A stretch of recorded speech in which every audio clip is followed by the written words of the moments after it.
Hi everyone, welcome back to TaraChessAcademy. Today we're going to be looking at another Smyslov study. So this is the last Smyslov study we're going to be looking at for today.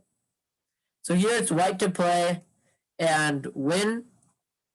So I'll give you a couple of seconds to pause the video.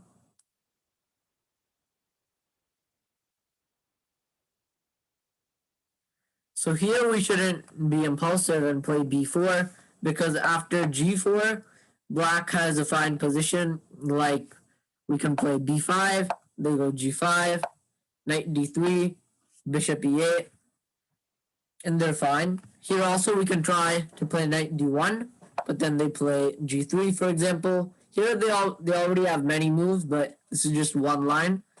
Knight c3, g5, b5, and now bishop g6. So this is an important move. Really, almost any move works here, even bishop e8, but bishop g6 here, b6, king c6, knight d5. The point is, if you take b7, so you can't take, now king b7, and after knight e7, bishop h7, d7, king b6, d6, now we go king b7. This is the only way we can hold in this position because we just kind of have to stop this pawn, and our bishop doesn't have any moves. So king b7, we just wait for this pawn to come up, then we stop it with king c7, d7, and now just king c7, and it's a drawn position. Also, if they try knight d5, you go king c8, knight f6, bishop g6, b4, f4, king e2, and now this is a nice line here. We play bishop d3, and they have to play king f3, and then we can just move our bishop back and forth. So if they take, the point is that we'll break through with f3, takes, and g2. So this kind of break is common to open up the g pawn. So b4 isn't the right move here because black has many defenses, but instead we go g4, and we're basically trapping this bishop forever. Now we go knight e4, king d5, knight g3, king d4, king d2. Now the kings have a steer off, and black's king has to move. So you can see that, let's just say it goes to d5. Now if we go king d3, now black's king doesn't want to go to the queen side, but instead it can actually even go to the king side with this line over here. And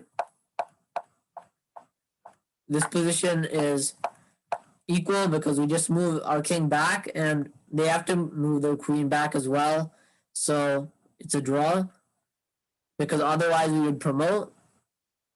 So instead of king d3, we play king e3, and now the point is if they go king e5, we go b4, king d5, king d3, king e5, and now b5. So we'll just use this pawn and win. So they have to go king c5, king d3, king b4, king c2, king c5, king c3, king b5, b4, king a4, and here this is, you have to be very careful here because if you go king c4 intending to play b5, it's actually stalemate here because none of these pieces can move and the king can't move as well. So after king a4, we play b5, king b5, b4, king c6, king c4, king b6, b5, king b7, king c5, king c7, b6, king b8, king b5, king b7, and now we go king a5. The point is that the king has to move, and then we go to a6. So king b8, king a6, king e8, b7, king b8, and here this is the final point of the study. Now if we go knight e4, seemingly winning because we're intending knight c5.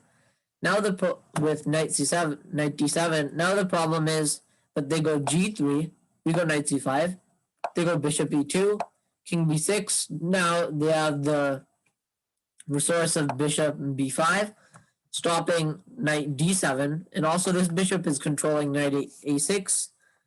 So the king has to take, and after king c7, king a6, g2, king a7, queen, queen, this position is drawn. So we have to take a different route, and we go knight e2, the point being to go to d4 to c6, and after g3, we just ignore this pawn, because if we take, then bishop f3. So we have to go knight d4, and then we go knight c6 and promote, and we win. So I hope you like that study, and I'll see you on my next video. Bye.